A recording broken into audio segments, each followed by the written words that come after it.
ده آخر فيديو هتشوفوه هنتكلم فيه عن حالة النسناس، لأن الحمد لله ربنا تم شفاه على خير.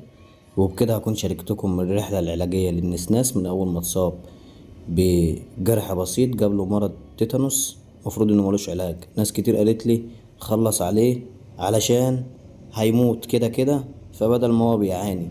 لا، الحمد لله أنا قلت لهم ربنا قادر على كل شيء وصانع المعجزات، ربنا قادر يشفيه وقادر يخليه يخف ولا كأن أي حاجة جت فيه. واللهم لك الحمد يا معجزة ربانية حصلت معانا بفضل الله تعالى. شفى من المرض تماما. لو كنت أنا عملت زي ما كان في ناس بتقولي كان زماني خلصت عليه.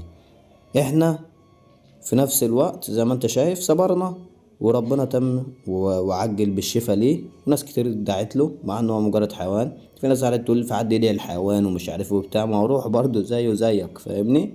يعني لو انت كنت مكانه كنت هتتمنى لو الدودة تنطق بس وتدعي لك. تمام، اللهم لك الحمد، ربنا تم شفاه على خير زي ما انتوا شفتوا. علقنا له كذا محلول، خد الأدوية اللي هي المضادة للتيتانوس.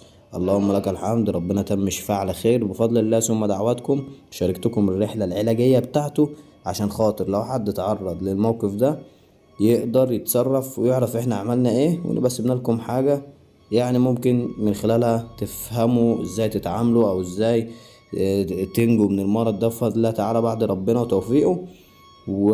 ونفس السبب ده طبعا زي ما حضراتكم شايفين هو بدأ ياكل اهو، الدنيا جميلة. و... ونفس السبب ده يعني اللي خلاني اعمل المحتوى ده من الفيديوهات واعمل فيديوهات لرحلته العلاجية عشان اقول لكم ان رحمة ربنا واسعة وربنا على كل شيء قدير، وثق في الله ربنا قادر يعمل معجزات ما يتخيلهاش عقل البني ادم. بدأت ان انا احب ان انا اشارككم ببعض الحاجات اللي بتحصل معايا ان فيها فعلا معجزات ربانية. ده بعد ما خلاص كده مش محتاج محاليل تاني.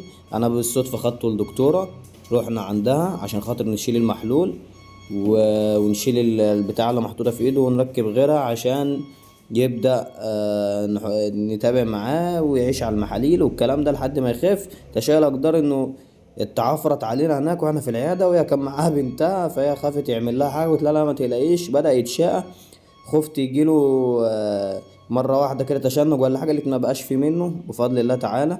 والمفاجأة في الفيديو بتاعت النهاردة ان الحاجات اللي انا شاركتكم بيها دي الفيديوهات دي مسجلة من شهر 10، لكن هو دلوقتي الحمد لله بفضل الله ما فيهوش اي حاجة. ودي اخر فيديوهات متصورة ليه. تمام يا جدعان، حبيت اشارككم اللي احنا كنا عانيناه واللي احنا بنعانيه، وان انا غصب عني بعرض شغلي.